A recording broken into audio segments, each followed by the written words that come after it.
The large room where the crew ate was always noisy. It was called the mess hall. The air smelled of strange foods from different worlds. There were low growls, clicking sounds, and deep hums as many species talked at once. The unyielding Resolve was a ship of hired hands, a mercenary vessel, and its crew was a mix of beings from across the stars. In one corner, a very large creature was the center of attention. His name was Tarek. He was a Vorkith, a species known for being strong and tough. He had thick arms and skin that looked like rough stone. He was the ship's best gunner, and he liked to remind everyone of this fact. And the targeting computer registered a 98% hit rate. Tarek boomed, slamming one of his fists on the metal table. The cups rattled. The others were just space dust. It was child's play. The small group around him, a mix of insectoid Creve and stout Gronians, chattered their approval. Tarek's 4 eyes scanned the room, looking for someone new to impress or intimidate. His gaze fell upon the rack of weapons on the far wall. He snorted, a sound like rocks grinding together. "Look at those," he said, pointing with 2 of his hands. "The human weapons. So simple, so primitive. They have no built-in targeting, no nerve link systems. How can anyone be accurate with such junk?" A human woman named Min was sitting at a nearby table, tinkering with a small engine part. She had short, black hair and a smudge of grease on her cheek. She looked up at Tarek's comment. "They work just fine, Tarek. Not everyone needs a computer to think for them." Tarek laughed, a deep, unpleasant sound. "It is not about thinking, little human. It is about biology. Everyone knows it. Humans can't shoot straight. Your bodies are too jittery. Your nerves are too weak. You flinch at loud sounds. Your eyes are slow. It is a simple fact." Min put her tool down. "We've managed to survive just fine. We've even won a few fights. By throwing many bullets and hoping one hits." Tarek countered, his voice echoing. "It is a waste of good metal. True shooting is an art of precision. It requires a steady hand, a calm heart, things humans do not have." His eyes continued to move around the room and then stopped. They landed on a man sitting all by himself at a small table in the quietest corner. The man was slender and seemed young. He was looking down, focused on a small, shiny object in his hands. "What about him?" Tarek said, his voice dropping to a mock-concerned tone. The crew around him turned to look. The new one, the quiet human, Jean. All the attention in the mess hall shifted to the solitary figure. Jean did not look up. He was slowly polishing a small, antique-looking metal flask with a soft cloth. His movements were calm and careful. He seemed completely separate from the noise and the crowd. Tarek raised his voice. "Hey, you, Jean. Have you ever even hit what you were aiming at with those shaky human hands of yours?" Jean finally lifted his head. His eyes were dark and calm. He looked directly at Tarek, but his expression did not change. He was not afraid and he was not angry. He simply was. "I manage," Jean said. His voice was quiet, but it carried clearly across the suddenly quieter room. These 2 simple words seemed to irritate Tarek more than a loud insult would have. There was no fear in them. No boasting. Just a calm statement of fact. "You manage?" Tarek repeated, mocking him. He stood up, his large frame towering over the tables. "To clean the floors? To carry boxes? I am talking about real work. The work of a gunner." Jean went back to polishing his flask. "I know what you're talking about." The dismissal was clear. Tarek's pride was wounded. A human, a species he considered inferior, was ignoring him. He walked slowly towards Jin's table. The other crew members watched, sensing a confrontation. "I do not think you do," Tarek said, stopping in front of the table. He loomed over Jean. "I think you have never done a day of real gunnery work in your life. I think you are hiding here in the corner because you know you do not belong on a ship like this." This time, Jean did not look up. He screwed the cap back onto his flask and put it away in a pocket inside his jacket. The captain thought otherwise. The captain needed a body to fill a room, Tarek sneered. "But I am the chief gunner, and I say you are not good enough." Another man approached. This was Sue. He was the ship's second-in-command. He was a practical man with a calm face and observant eyes. He had been watching the exchange from the doorway. "Is there a problem here, Tarek?" Sue asked. His voice was level and carried authority. Tarek turned. "Sue, good. You can witness this. I am offering this human a chance to prove his worth. A simple challenge. The gunnery simulation. The long-range asteroid shoot. Let us see if he can manage." Sue looked at Jean. "Jean? You don't have to accept this." Jean looked from Sue's face to Tarek's smug one. He then glanced at Min, who was watching with a worried look. The whole mess hall was waiting for his answer. He could say no. It would be the smart thing to do. He would be laughed at for a few days and then things would go back to normal. But Jean was tired of the laughter. He was tired of being the quiet one, the new one, the weak human. He stood up. He was not nearly as tall as Tarek, but he stood straight and looked the Vorkith in the eyes. All right, Jean said. I accept your challenge. The news moved through the ship like an electric current. It was the only thing anyone could talk about. In the engine room, between the hum of the plasma conduits, mechanics whispered about it. In the quiet observation deck, crew members staring at the stars discussed it. The new human, the quiet one named Jean, had accepted Tarek's challenge. He was going to face the Vorkith gunner in the simulation. Most thought it was a joke. Some thought it was a tragedy waiting to happen. No one thought Jean had a chance. Min found him later in the recreation room. It was a quieter place, with soft chairs and large screens showing peaceful views of nebulas and starfields. Jean was not watching the screens. He was studying a star chart on a small datapad, his finger tracing a slow line through a sector marked by asteroid fields. Are you crazy? Min said, sitting down next to him. Her voice was low, but full of concern. Jean looked up from his datapad. His face was calm. People keep asking me that. Tarek isn't just boasting, Min said, leaning closer. He really is the best gunner on the ship, probably one of the best in this sector. His pride is on the line. If you embarrass him out there, he'll make your life here miserable. He'll make sure you're stuck on waste processing duty for the next year. Jean gave a small shrug. I'm not trying to embarrass him. Then what are you trying to do? You can't possibly win. I'm just going to shoot, Jean said simply. He turned his datapad off. That's what he challenged me to do. Before Min could argue further, the door to the rec room slid open with a hiss. Tarek walked in, followed by a small crowd of Gronians and a few other humans who always followed the strongest personality. The room suddenly felt very small. So, Tarek's voice filled the space. The human has not run away to hide. I am surprised. Jean stood up, facing him. I said I would be there, and I am here to make the terms clear, Tarek said, crossing his two upper arms. A simple contest is not enough. There must be a wager, something to make it interesting. Sue, the second in command, entered the room quietly. He stood by the door, his arms crossed, watching. He was there to make sure things did not get out of hand. What kind of wager? Jean asked. Tarek smiled, showing his sharp, thick teeth. If you, by some miracle, beat my score in the simulation, I will personally take on all your maintenance and cleaning duties for one full cycle. I will scrub the decks you walk on. A murmur went through the small crowd. That was a significant offer. A cycle of hard, boring work. And if I lose? Jean asked. Tarek's smile widened.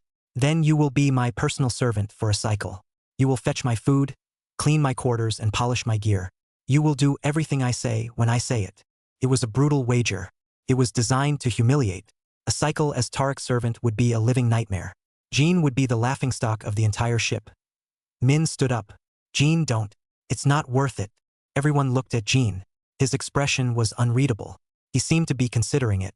The room was silent, waiting for his answer. Then, Jean spoke. Okay. A wave of chatter burst out. He had agreed. Tarek looked triumphant. But, Jean said, and the room quieted again. I have one condition. Tarek waved a hand. Name it. It will not matter. I get one sip of my drink before I shoot, Jean said. For a moment, there was complete silence. Then, Tarek let out a loud, roaring laugh.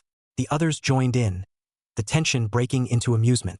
Your drink, Tarek said, wiping a fake tear from one of his eyes. You need liquid courage? You are going to drink before a precision test? This is even better than I hoped. Sue, from the back, spoke for the first time. Jean, are you sure? Intoxicants are not recommended for simulator operations. It's just one sip, Jean said, looking at Sue. It's part of my preparation. It's the condition. Tarek was still chuckling. Yes, of course. I agree. The human can have his little drink. Let him have the whole bottle if he wants. It will only make his failure more entertaining. Sue looked at Jean, his eyes searching the younger man's face for a hint of doubt or fear. He found none. There was only a quiet certainty. Very well, Sue said with a slow nod. The wager is set. Tomorrow, at the start of the second shift, you will both report to the gunnery simulation bay. I will oversee the contest myself. The matter was settled. Tarek turned and left the rec room, his followers trailing behind him, already joking about the human who thought a drink would help him shoot. Min turned to Jean, her face a mix of frustration and confusion. Why? Why would you add that? Now they all think you're a fool. They think you're going to be drunk for the challenge. Jean picked up his datapad again. Let them think what they want. But why the drink? What does that have to do with anything? Jean looked at her. For a brief second, she saw something in his eyes. It wasn't fear or foolishness. It was a deep, focused intensity, like a predator sighting its prey. Then it was gone, replaced by his usual calm. "It helps me focus," he said quietly. "Focus?" Min repeated, incredulous. "Beer helps you focus?" Jean didn't answer. He just turned and walked away, leaving Min alone in the rec room, more worried than before. She didn't understand it. No one did. The story of the wager spread even faster than the news of the challenge itself. The human had not only agreed to almost certain humiliation, but he had also insisted on taking a drink first. It was the funniest thing the crew had heard in a long time. That evening, in the mess hall, Jean ate his dinner alone as usual. But now, the glances sent his way were different. They were not just looks at the quiet new guy. They were looks of pity, of curiosity, and of mockery. People pointed. They whispered. Jean ignored it all. He finished his food, cleaned his tray, and left. He walked the long, curved hallways of the unyielding resolve until he reached the observation deck. It was empty. He stood before the massive window, looking out at the infinite blackness, dotted with countless points of light. He reached into his jacket and took out the small metal flask. He held it in his hand, feeling its cool, smooth surface. It was a simple thing, but to him it was more than a container. It was a tool. It was a key. He thought about the next day. He thought about the simulator. He was not nervous. He had done this before. He knew what he could do. He knew what the beer could do for him. It wasn't about courage. It was about quieting the noise. The noise in the ship, the noise in his own mind, the constant jittery static that was part of being human. The sip of beer was the switch that turned it all off. For one perfect, quiet moment he saw his own reflection in the thick glass of the viewport. A young man, alone against the vastness of space. He put the flask back in his pocket. He was ready. They all thought this was a joke. They thought he was a fool. Tomorrow he would show them just how wrong they were. The gunnery simulation bay was the most crowded it had ever been. Crew members of every shape and size packed the room. They stood on the main floor and leaned over the railings of the upper level. The air was thick with the smell of different species and the low buzz of excited conversation. Everyone wanted to see the show. At the center of the bay were two large chairs. They looked like pilot seats, but with more controls and a complex headset. In front of each chair was a massive view screen, currently showing a starfield. This was the simulator. Could create any combat scenario, from asteroid fields to enemy squadrons. Tarek was already there, stretching his forearms and cracking his thick neck. He looked confident and powerful. He nodded to his friends in the crowd, a champion ready for his victory. Sue stood between the two chairs, his face serious. He was the official judge. Min stood near the back, her arms crossed tightly. She looked nervous. Jean arrived last. He walked calmly through the crowd. He did not look at anyone. His focus was entirely on the simulator chair. The crew parted to let him through, their eyes watching his every move. He looked small and out of place next to the hulking Tarek. "Are both participants ready?" Sue asked, his voice echoing in the large room. "I was born ready," Tarek said, grinning. Jean simply nodded. "Good," Sue said. "The simulation is the long-range asteroid shoot. You will each have 5 minutes. The targets are small, fast-moving asteroids at extreme distance. Points are awarded for hits. Extra points are given for striking the asteroid's unstable core, which is a much smaller target. Tarek, as the challenger, you will go first." Tarek let out a pleased grunt. He would set a high score and let the pressure crush the human. He climbed into the gunner's chair. The system came to life. A harness automatically wrapped around his large body, locking him into the stabilizers. A complex headset was lowered onto his head, showing him the targeting data. He gripped the firing controls with 2 of his hands, while his other 2 hands adjusted the targeting computer. "Begin," Sue said on the main view screen. Everyone could see what Tarek saw through his headset. The starfield was now filled with drifting chunks of rock. Some were large, but most were small and moved in unpredictable ways. Tarek was a master. His 4 arms worked in perfect harmony. 2 hands controlled the aim with tiny, precise movements. The other 2 hands constantly adjusted the computer, calculating trajectories and wind-up times for the virtual railgun. The simulator shook and rumbled with each shot. Boom. A small asteroid on the left of the screen turned into dust. A direct hit. Boom. Another one on the right vanished. A core strike.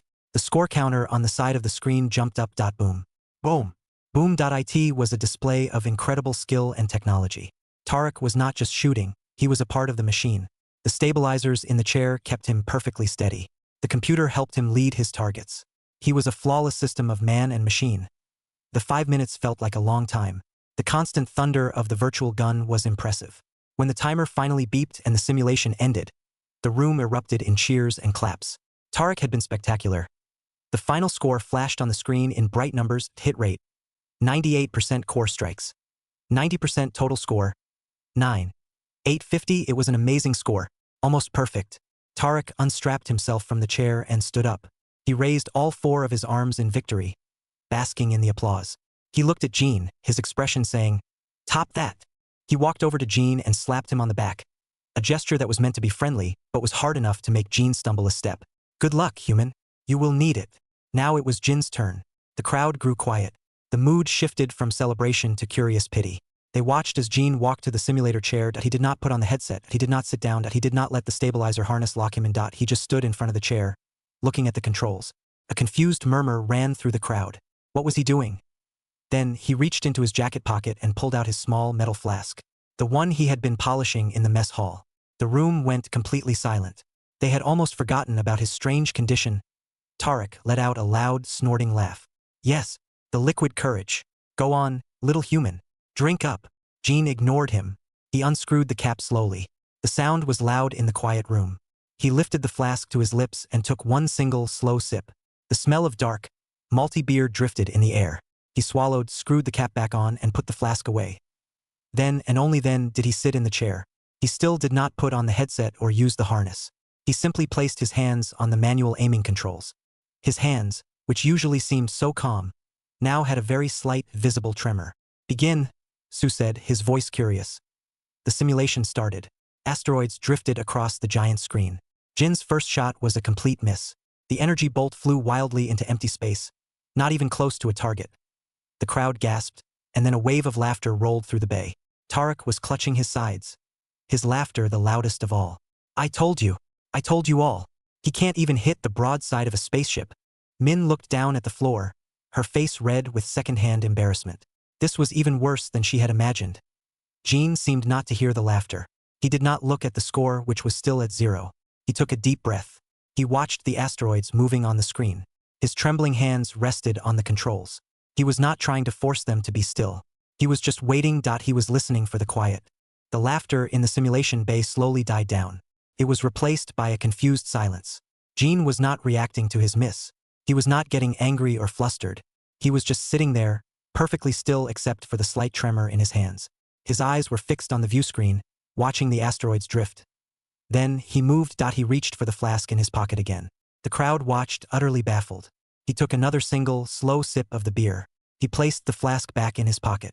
He let out a soft breath. In that moment, something changed. The slight shake in his hands vanished.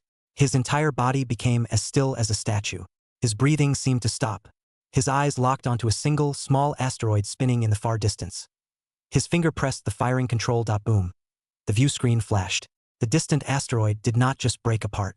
It vaporized in a bright, perfect explosion. A tiny marker appeared on the screen, indicating a direct hit on the unstable core. The score counter, which had been at 0, jumped up by 100 points. There was no laughter now. Only a few murmurs of surprise. Jin's hands began to tremble again. He ignored the next few asteroids. He did not even try to aim. He was just waiting. He watched the patterns, his mind calculating without a computer. He saw a cluster of 3 small rocks moving in a tight formation. He reached for his flask. Another sip. Another slow, quiet breath. The tremor disappeared. Boom. Boom. Boom. 3 quick, precise shots. 3 flashes of light on the screen. 3 more markers for core strikes. The score jumped by 300 points. A wave of whispers moved through the crew. This was not luck. This was a pattern. Tarek's smug smile had vanished. He was now leaning forward. His 4 eyes narrowed in confusion. "What is this trick?" he muttered. Jean continued his strange ritual. He was not fighting the simulation like Tarek had. He was not a storm of constant fire. He was a patient hunter. He would watch. He would wait for the perfect target. Then he would take his sip, find his moment of perfect stillness, and fire a single, unerring shot. Sip, breath, shot, core strike. Sip, breath, shot, core strike. He never missed. Not after that first, wild shot. Every time he fired, an asteroid disappeared from the screen with a clean core explosion. The rhythm was hypnotic. It was like a strange, slow dance. The sip of beer was not a sign of nervousness. It was part of the shot. It was the key to the whole process. The score counter was climbing steadily. It was not as fast as Tarek's had been, but it was relentless. And every single shot was a perfect 100-point core strike. There were no simple hits, only perfection.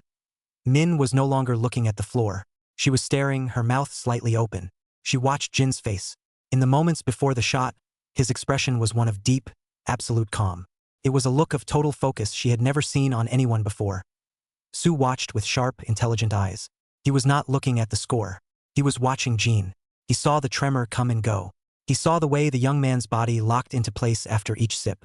He was beginning to understand. It was not about the alcohol. It was about the ritual. The sip was a trigger. It told his body and mind that it was time to be still. The 5 minutes in the simulator felt completely different from Tarek's session. Where Tarek's time had been loud and exciting, Jin's was quiet and tense. The only sounds were the deep hum of the simulator, the soft click of the flask's cap, and the occasional, thunderous boom of another perfect shot. The timer was counting down. There were only 30 seconds left. Jin's score was now very close to Tarek's. The entire crew was holding its breath. No one was talking. No one was moving. They were all captivated by the quiet human in the chair. On the screen, a final, large asteroid drifted into view. It was the size of a small moon on the simulation, and it was spinning fast. Its core was a tiny, blinking dot moving in a crazy pattern. It was the simulation's final, difficult target. Jin's hands were trembling badly now. He looked at the asteroid. He did not reach for his flask. There was no time for his usual rhythm. He had to shoot now or not at all. He gripped the controls. He tried to aim. The crosshairs on the screen wobbled and shook. They danced around the asteroid but could not lock on. He was fighting his own body, and he was losing. Then, with only 10 seconds left, he let go of the controls with one hand. In a movement so fast it was a blur, he pulled out the flask, took a quick sip and put it away. He took a sharp, deep breath. The tremor vanished. His hands were rock steady. The crosshairs on the screen stopped shaking. They slid smoothly, perfectly, onto the fast-moving core of the giant asteroid. He fired. Boom. The screen turned pure white for a second as the asteroid exploded in a massive chain reaction. The word core strike flashed in huge letters. The timer beeped. The simulation was over. For a long moment, there was only silence. Everyone stared at the final score as it flashed onto the main view screen. Hit rate: 100% core strikes. 100% total score. 10,000 a perfect score. Jin had won. The silence in the simulation bay was heavy and complete. It was the kind of silence that comes after a great explosion, when the sound is so loud it leaves a void behind. Every eye was fixed on the glowing numbers on the screen. 10,000. A perfect score. No one cheered. No one clapped. They were all too stunned. Jin slowly stood up from the simulator chair. He did not look triumphant. He did not smile. He just looked tired. The deep focus was gone from his eyes, replaced by his usual calm distance. The slight tremor had returned to his hands. He turned and faced the room. His eyes moved past the crowd of stunned faces and landed on Tarek. The Vorkith was frozen in place. All 4 of his arms hung limply at his sides. His mouth was open, but no sound came out. He stared at the score as if he could change it by the force of his will. His pride, his confidence, his entire understanding of the world had just been shattered. A human, using a simple manual control without any stabilizers, had done the impossible. Sue was the first to move. He walked over to Jin, his steps slow and deliberate. He stopped in front of the younger man and looked at him not with pity or amusement, but with a new, deep respect. It wasn't about the drink, was it? Sue asked, his voice quiet but clear in the silent room. Jin shook his head. No, it wasn't. Tarek finally found his voice. It was a raw, confused sound. How? He demanded, taking a step forward. How did you do that? It is a trick. You cheated. Sue turned to face him. There was no trick, Tarek. There was no cheating. You saw what everyone saw. He beat you. Fairly. But the beer. Tarek sputtered, pointing a thick finger at the flask in Jin's pocket. He was drinking. How can you be precise when you are impaired? Jin looked at Tarek, and for the first time he spoke to him not as a challenger, but as someone trying to explain a simple truth. He did not explain it to boast. He explained it because he was tired of being misunderstood. It is a focus tool, Jin said. His voice was still quiet, but every person in the room leaned forward to hear. My people, some of us, our minds are noisy. We think too much. We see every problem, every movement, every possible mistake. The tremor is always there. It is a part of that noise. He pulled out the flask and held it up. It was just a simple piece of metal. The beer, it is not to get drunk. One sip is not enough for that. It is a ritual. It is a signal. When I take that one sip, it gives my noisy mind one single thing to focus on. the taste, the coolness, the feeling. For that 1 second, all the other thoughts go quiet. The fear, the doubt, the overthinking. It all just stops. And when it stops, my body stops too. For 1 second, I am perfectly still. And in that second, I can't miss. He put the flask away. The explanation was simple. There was no magic. No secret technology. It was a psychological trick. A way to control a weakness and turn it into a strength. Tarek listened. His face a mixture of anger and confusion. He could not understand it. His kind valued pure, physical steadiness. The idea of using a mental trick was foreign to him. Min walked through the crowd and stood next to Jean. She looked at him with wide, amazed eyes. "So that's a human secret?" she asked softly. Jean gave a small, tired smile. "It is my secret. Not all humans need it. Some are just naturally steady.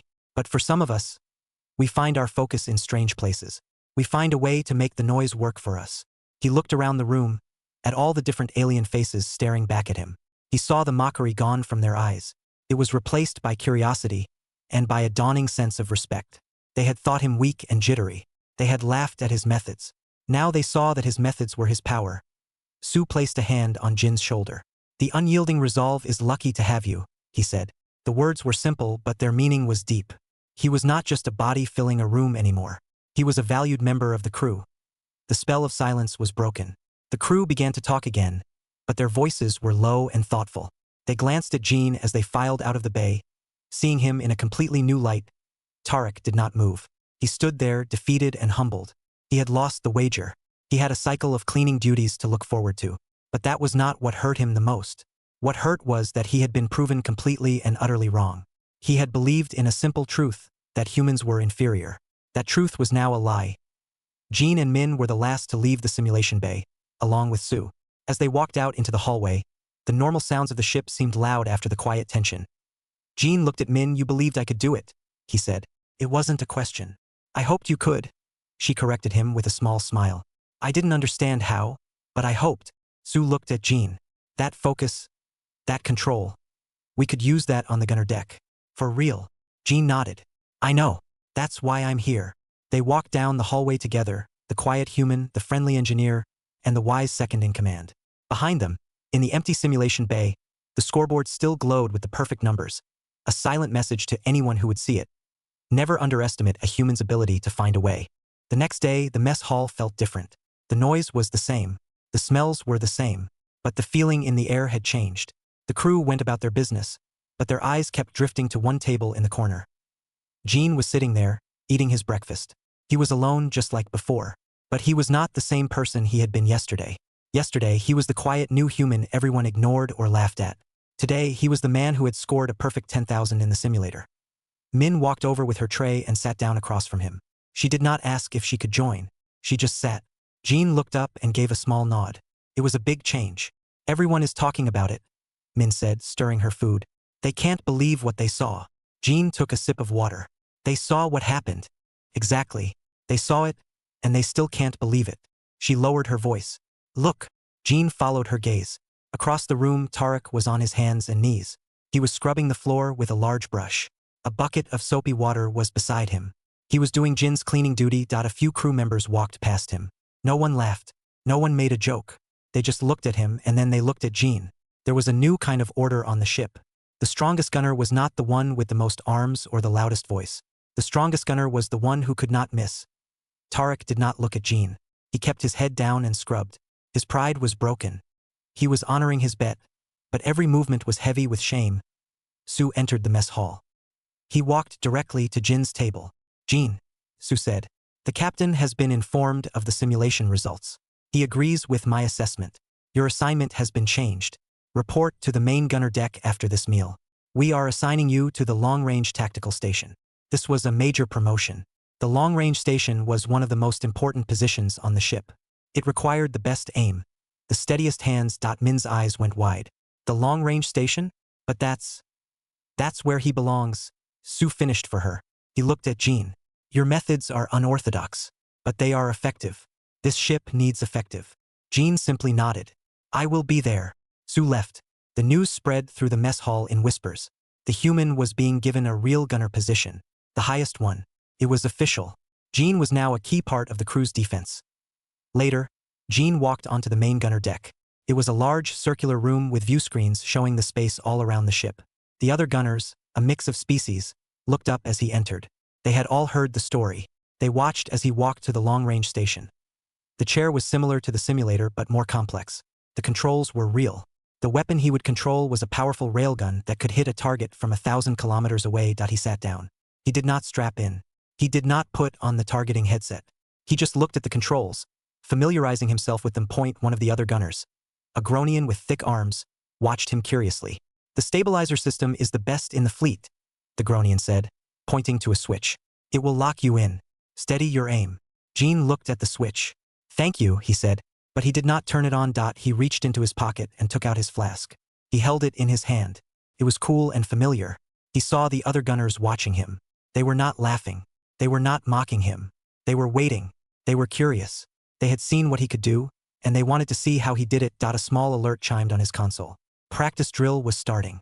A worthless piece of space junk was floating a few hundred kilometers away. It was a standard target for new gunners. On his screen, a targeting reticule appeared. It wobbled slightly. His hands were not steady. Gene ignored the wobble. He watched the target on the screen. It was small and dark against the stars. He unscrewed the cap of his flask. He took one single sip of the dark beer. He placed the flask back in his pocket. He let out a soft, slow breath. His body went still.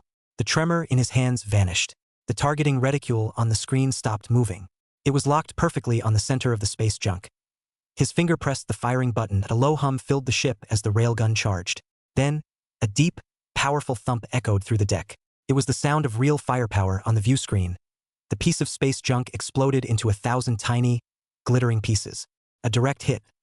The other gunners looked at their own screens, confirming the hit. They looked back at Gene. He was already looking at the next target. His hands once again holding their familiar, slight tremor. No one said a word. No one needed to. The message was clear. The story of the human who needed a drink to shoot straight was over. Now, there was only the story of Gene, the gunner who could not miss. And everyone on the unyielding resolve was glad he was on their side.